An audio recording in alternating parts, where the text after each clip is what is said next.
मराठा आरक्षणासाठी मनोज जरांगे पाटील यांचं रखरखत्या उन्हात आमरण उपोषण. शेतात बसून जरांगेंचं आमरण उपोषण सुरूच. सरकारनं न्याय देण्याच्या भूमिकेत यावं, जरांगेंचं आवाहन. मंत्री राधाकृष्ण विखे पाटील आणि मनोज जरांगे यांच्यात ड्राफ्टवरती चर्चा. अभ्यासकांची चर्चा करून निर्णय कळवणार. जरांगेंची विखेंना माहिती, तर अभ्यासकांना संध्याकाळी 5 वाजेपर्यंत अंतरवालीमध्ये येण्याच्या सूचना.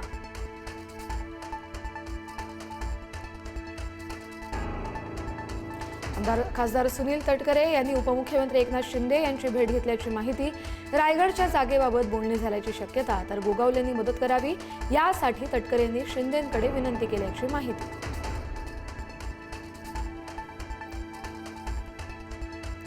सुनेत्रा पवार यांनी राजीनामा दिल्यानंतर रिक्त झालेल्या राज्यसभेच्या जागेवर छगन भुजबळ यांनी दावा केल्याची माहिती. रिक्त जागेवर वर्णी लागावी यासाठी भुजबळ कमालीचे प्रयत्नशील असल्याची माहिती.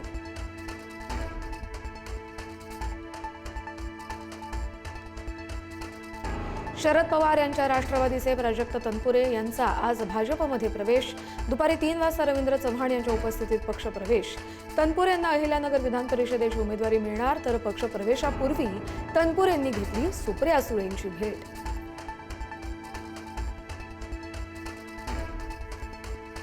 सीएनजी ग्राहकांना पुन्हा दरवाढीचा फटका. महानगर गॅसकडून सीएनजीच्या दरात प्रति किलो 2 रुपयांची वाढ.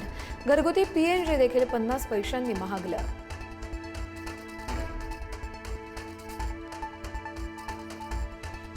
मनीषा हवालदार आणि तेजस शहा यांच्यामधला दुवा सापडल्याची माहिती. केमिस्ट्रीच्या तज्ज्ञ व्यक्तीनं करून दिली दोघांची ओळख. संबंधित तज्ज्ञ व्यक्ती एनटीएच्या पॅनलवर असल्याचीही माहिती. पुण्यामध्ये विषारी दारूमुळे 22 जणांचा मृत्यू. गुत्तेदार योगेश वानखेडेला अटक, तर आतापर्यंत 13 जणांवर निलंबनाची कारवाई. 3 निरीक्षक, 6 दुय्यम निरीक्षक आणि 4 कर्मचाऱ्यांचं निलंबन.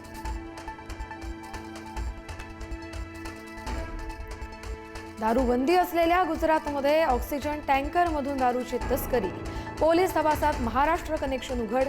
टँकर चालकाला पोलिसांनी घटनास्थळावरून केली अटक.